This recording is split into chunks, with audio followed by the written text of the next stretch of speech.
Suri Benimadhab institution অঙ্গনে ৩২তম বর্ষবরণ অনুষ্ঠান। জেলার বিভিন্ন প্রান্তের সাংস্কৃতিক প্রেমীদের উপস্থিতি। পয়লা বৈশাখ ১৪৩১ বঙ্গাব্দের প্রথম দিবসের সকালে শিউড়ি বেণীমাধব ইনস্টিটিউশন অঙ্গনে শুরু হয় বর্ষবরণ অনুষ্ঠান। এবার এটি ৩২তম বর্ষবরণ অনুষ্ঠান। এটির মূল উদ্যোক্তা আয়োজক বিশিষ্ট সঙ্গীত শিল্পী শান্তব্রত নন্দন ও অনুপম চক্রবর্তী। তবে ব্যবস্থাপনায় সহযোগিতায় একাধিক সংস্কৃতি মনস্ক মানুষ ও সংস্কৃতির প্রেমী যুবাদের তারা কাছে পেয়েছেন। আর এইভাবে সকলের সহযোগিতায় শিউড়ির এই অনুষ্ঠান ৩২ বছর ধরে তারা ধারাবাহিকতা বজায় রাখতে সক্ষম হয়েছেন।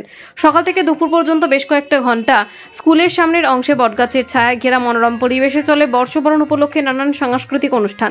অংশ নেন স্থানীয়দের পাশাপাশি জেলার বিভিন্ন প্রান্ত থেকে আগত সংস্কৃতি প্রেমী মানুষেরা। বড়দের পাশাপাশি ছোটরাও তাদের অনুষ্ঠান পরিবেশন করে।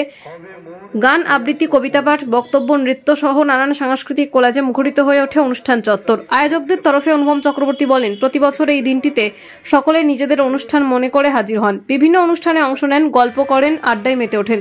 এইভাবে দেখতে দেখতে আমাদের ১৪০০ সালে শুরু হওয়া সেই অনুষ্ঠান এবার ৩২তম বর্ষে পদার্পণ করলো। এবারও সুন্দর ও সুষ্ঠুভাবে সম্পন্ন হয়েছে বলে জানা গিয়েছে। বীরভূমের শিউড়ি থেকে মোহাম্মদ শফিউল আলমের রিপোর্ট।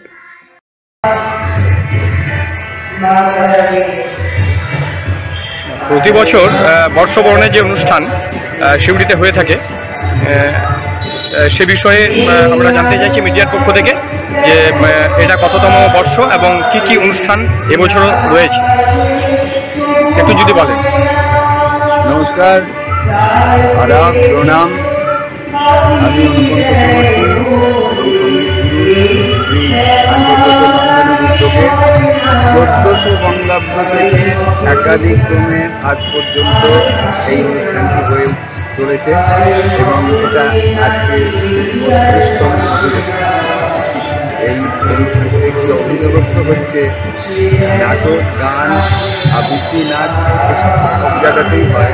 কিন্তু এইরকম একটা প্রাকৃতিক পরিবেশে একটা গাছের ছায়ায় কেন্দ্র করে মানে আলাদা বাঁধুনি যে আসছে, দাঁড়াচ্ছে, শুনছে, গল্প করছে, আড্ডা মারছে, চা খাচ্ছে, তার মধ্যে দিয়ে প্রোগ্রামটা চলছে।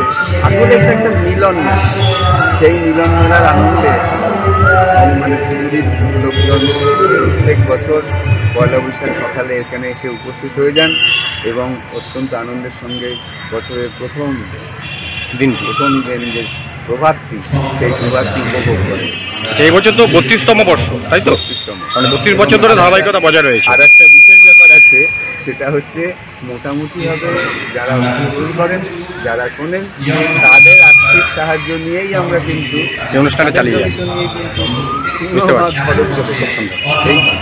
এই মানে কি বলবো, সার্বিক একটা অংশগ্রহণ, এইটাই স্বতঃস্ফূর্ত অংশগ্রহণ আরো বেশি। ঠিক। আচ্ছা, এটার আয়োজন করে থাকেন আপনি এবং শান্তব্রত বাবু, তাই তো? অনুপম চক্রবর্তী এবং শান্তব্রত নন্দন আয়োজন করে থাকি। এই বছর শান্তব্রত নন্দন বিশেষ শারীরিক অসুবিধার কারণে বাইরে আছেন, আসতে পারেননি, তাহলে উনিও বাইট দিতেন। আর কি কি অনুষ্ঠান আজকে আরো চলবে, মানে দুপুর পর্যন্ত চলবে? কি কি রয়েছে? চলবে, কখনো কখনো বেলা ১টা পর্যন্ত জোর করে থামিয়ে দিতে হয়। এত রোদে উঠে, অবশ্য রোদটা নেই, ভালোই আছে আবহাওয়াটা। বিভিন্ন ধরনের সাংস্কৃতিক অনুষ্ঠান রয়েছে, 12:30 পৌনে 1টা পর্যন্ত চলে। নানা ধরনের সাংস্কৃতিক অনুষ্ঠান রয়েছে, অনুষ্ঠান।